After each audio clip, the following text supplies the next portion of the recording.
Hello， 大家好，欢迎来到麦氏音响的 YouTube Channel。那很久没见哦，先祝大家这个新年快乐，马到成功。好，那可能很多的观众朋友会想问说，Alan 为什么最近没有录什么影片？其实老在1、2月的时候，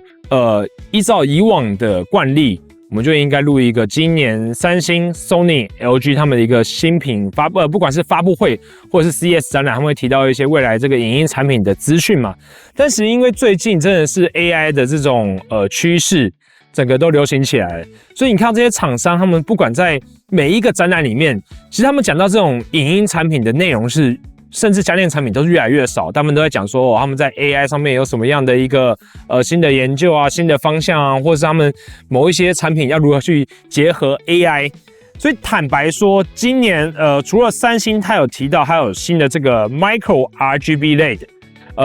但是这个东西比较处于一个很贵的阶段，就它有点像秀技术的肌肉。这个产品做出来，一般人其实这个价位是不会去想买的。好，那 LG 它有展示了一个，你说家电相关吗？它有展示了一个居家机器人，然后可以接住你的旧衣服丢到洗衣机里面洗。但坦白说，我在现场发布会看到那个，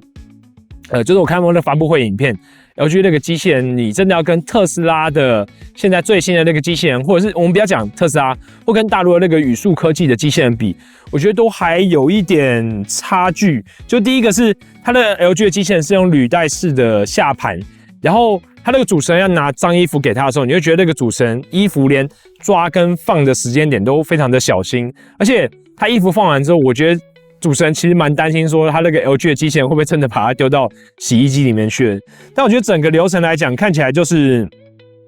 离大家幻想中的那种居家生活的小帮手，我觉得还蛮大的一段空间可以进步啦。那 Sony 呢，我可以说它影音产品的发布是更惨，就是它整个 CES 展都在讲说他们新的那个 Afeela 的车嘛，因为其实从去年还前年就一直讲说他们要做 Afeela 的那个跟 Honda 合作的车要开始发售。那今年的 Afeela 要开始交车之外，他们还说他们要推出这个 SUV 版本的 Afeela。那这个新款的 Sony 的跟 Honda 合资的这个车呢，它最大的一个特色就是说，你可以在车上玩 PS5， 这也是目前这款车子看起来最大最有吸引力的部分。但我记得价格不便宜，200-300万台币左右的一个价位。当然，我觉得车上的娱乐空间呢，以后会成为一个趋势。为什么？因为其实我们在车子里面要做好音响的话，相对来讲没有那么的复杂。什么意思？车内第一个它空间比较小，所以你喇叭不用发到很大声，你在里面就可以听得很清楚，有点像耳机的概念，就是你买1万块耳机，其实音质听起来就已经很棒了。那第二个就是说，现在我们都电动车嘛，所以我们更不用考虑像以前油车哦。那如果你要玩游戏的话，还要用油来发电，那可能味道就很臭。那现在电动车的话，电池又做很大，所以玩游戏来讲，你又可以开冷气，是非常的享受。那我觉得第三个就是说，你车子的那个萤幕啊，如果做得好的话，甚至车子的萤幕现在都一个嘛，以后车子的萤幕可能2个、3个、4个，然后搭配上好的一个舒服的座位，那很多人啊，其实在都市这个你现在房价那么贵，对不对？如果你一个男人，你想弄一个，假如说平常就是老婆小孩照顾完了之后，你想有一个自己的空间，那你在家里面玩 PS5， 玩那个战地风云，枪声很大声，你也不可能开很大声，会吵到小朋友或吵到邻居。这个时候呢，你就约你的3-5好友，大家2-3个大男人在这个车子里面。然后拿着这个 PS5 手把，然后享受最好的环绕音响，然后用这个 Sony 的萤幕来玩游戏。我觉得这样的场景好像让现在车对于一般人的这种想象空间又多了一笔。就是现在车可能大家就觉得说，就只是拿来上下班的一个交通工具。也许以后车子反而会成为大家的一个娱乐场所，因为重点就是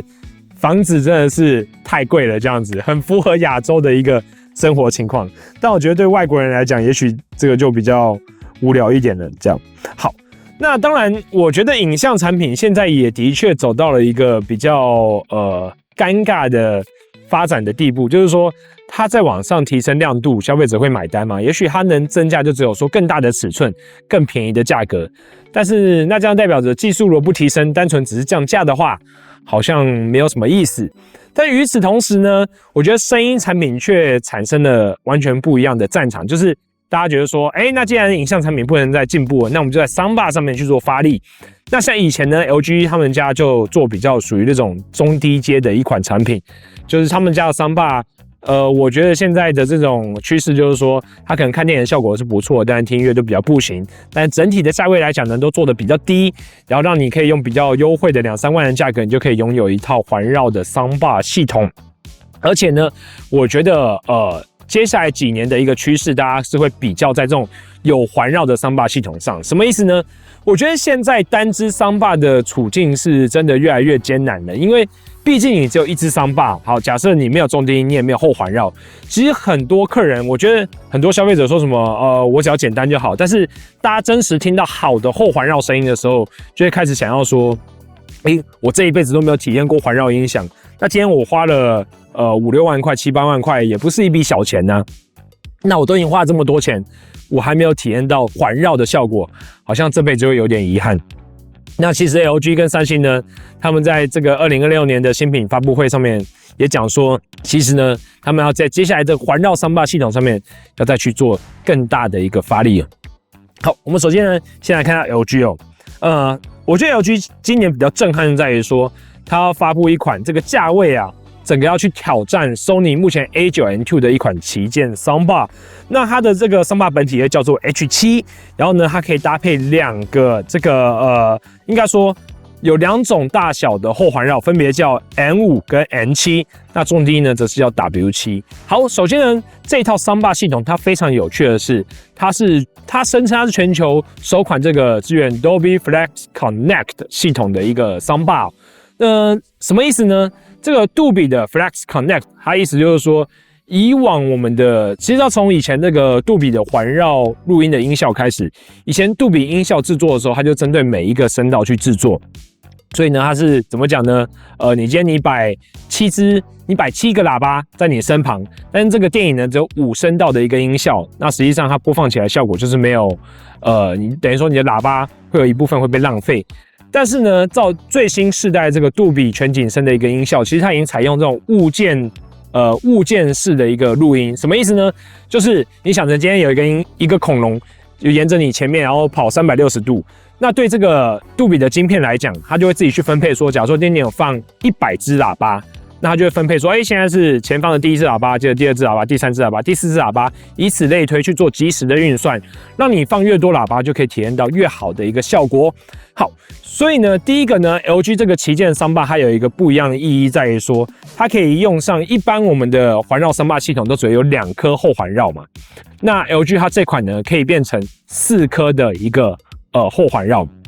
那除此之外呢，这个Flex Connect 它还有一个功能，就是说它可以让你喇叭放的位置更弹性。除了我们把4颗这个后环绕都放在我们后方之外，我们可以采用另外一种方法，就是你把2颗后环绕摆到你主soundbar的旁边，那另外2颗后环绕还是放在你的耳朵的2侧。那这样是什么意思呢？这个时候前方的2颗后环绕，它会变成是前方soundbar左右的这个左右声道的一个延伸。这时候就有观众会问说，本来soundbar不是就有左右声道了吗？为什么我们还要再加2颗后环绕去延伸这个左右声道的感觉呢？其实我觉得这一部分是因为现在的100寸的大电视开始越来越流行了。那100寸的电视它的宽度就快200多公分嘛，那你的soundbar一般110、120公分、130公分就已经是很宽的soundbar了。那这个时候你会遇到一个问题，就是假如说你隔着4米、5米，你在看100寸的电视，然后这个场景是有一个人从萤幕的左方然后一直冲刺到萤幕的右方，但是对你来讲，你都会觉得声音都是在电视的中心发出的，因为你的soundbar的宽度就只有110公分啊。那这个时候LG 的它这个新款的旗舰 soundbar H7 跟这个 N5 或 N7 的环绕组合，你就可以把这环绕喇叭放在，假如说你的整个墙面有4-5公尺宽，你就把它放在最角落。这个时候你就会感觉到人声，就是这种物件移动的音效会从你前方的墙面的最左边移动到最右边。所以我觉得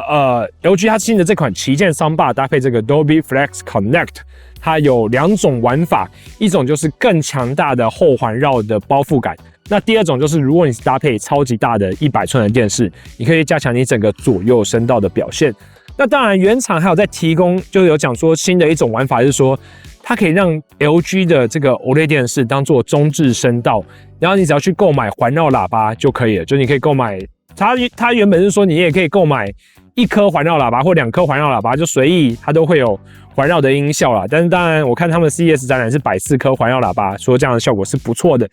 那对于这个感受会怎么样，我是觉得很好奇的但是也提供大家一个玩法，就是说，如果你的空间真的比较小，你就可以配4颗环绕喇叭去用。但是对于我来讲，我比较期待还是在于说，搭配这个4颗后环绕，听起来的包覆感到底会是怎么样，以及呢，如果把这后环绕放到前面的左右的宽广的感受又会是怎么样。好，那接着呢，我们讲完了 LG 这个新款的产品哦。忘了跟大家讲，但是这款产品台湾 LG 有讲说，他们还在评估要不要引进，所以万一真的有引进的话，然后我们就会第一时间陈列，并且呢录制影片来跟大家分享一下这款算是一个 LG 跨世代的旗舰Soundbar，听起来会是怎么样。好，那接下来就换三星了。其实呢，三星他们今年的这个做法呢，其实有点类似 LG， 他们新版的Soundbar叫做我那时候看就是像。去年2005年是 Q990F 嘛，那我那时候看，照理说 ABCDEFG， 下一款应该是 Q990G 吗？就我看不是，是Q990H， 点一下去要 ABCDEFGH， 哦，跳掉了一个中间的字母。好，那990H 呢？其实它还是跟往年一样的，我那时候看还是跟往年一样的一个Soundbar结构嘛，并没有大改变，只是呢，三星他们会多推出2个的一个环绕音响配件，分别是这个 Studio 5跟 Studio 7。我觉得大家取名有时候数字都取一样，也算蛮针锋相对的。这个 Studio 5呢，我看它的外观会有点像是一个号角式的喇叭，然后呢 Studio 7呢，就是它会有侧边的环绕，然后本身还会有重低音，然后还会有这个正前方喇叭跟天空声道。所以呢，我觉得这个用意应该跟 LG 也是一样，就在于说。它可以像这个 Studio 5，它竟然做成号角式的喇叭，就希望这个声音可以传播得更远。那你放在侧边的时候，因为有时候我们侧环绕是没办法放得那么近，或者是没有办法放得那么的工整。也许我们把它放在我们的一个旁边的书柜啊，或者是阳台，放在它那种就是靠近窗边啊，我们弄一个小架子之类的。那离你的距离很远，它怕你声音听起来很小声，要做成一个号角的形状。但是呢，我觉得三星的这种环绕喇叭目前看起来体积都有点大，而且外形看起来并不是那么的好看，所以我觉得也很期待说他们今年的一个这个配件，来到台湾之后，它的一个实际的效果又是怎么样？而且我觉得最重要还是价格啦。其实以目前旗舰Soundbar来讲，我觉得整组落在7、8万左右会是一个比较合适的价格，因为假如说你真的要做到10几万。11、12万、13万，我觉得不是不行，但是要从我觉得最重要一点就是你要从保固的年限上去给消费者一个更长的保障，因为像现在Soundbar都只有1年保固嘛，我觉得蛮多消费者是会担心说，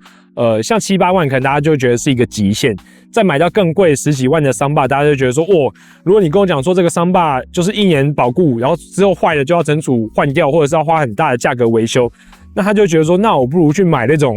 因为传统的家庭剧院啊，你贵是贵在喇叭嘛，那喇叭其实根本就不会坏，然后唯一会坏就是那个环绕扩大机。那你撇除那种接线，因为有人他新家装潢，他也觉得接线那些都可以搭配装潢去做隐藏式的设计，那剩下就是体积跟预算嘛。那有些人觉得说花7、8万买Soundbar，那花10几万去买一个音响。那如果空间放得下，或者是它体积又很好看，外观很好看，音质又比较好，用的又比较久，为什么我要花10几万去买那种可能它就用个2、3年就坏掉的Soundbar呢？所以我觉得接下来的旗舰Soundbar，像 LG 今年我那时候看一下价位，应该整组配起来也是8、9万块的一个价位。那三星的话，我觉得可能也是6、7万块，7万多块肯定跑不掉。那这个价位。我觉得目前来讲，可能消费者如果效果好还是能接受。之后如果再往上，我觉得在保固的期限上，也许各大厂商给个1年，就稍微比较没有诚意一些了这样子。好，所以呢，今年呢，其实呢，所谓的这种影音类的新品，目前比较瞩目就是 LG 的新款的这个 H7， 然后W7 的重低音，N5、N7 的后环绕所组成的一个环绕桑巴系统。那以及呢，这个三星他们今年新款式的环绕配件 Studio 5跟 Studio 7，搭配他们新款的 Q990H 之后，会怎么样一个强大的效果？那至于 Sony 今年会有什么新产品呢？照理说，在3月中或3月底也应该要有一个新品的影片了。那如果万一有出来的话，我们第一时间也会录个影片跟大家分享。好啦，那这次的一个算是新品预告的影片就拍到这边，我是 Alan，我们就下次见喽，拜拜。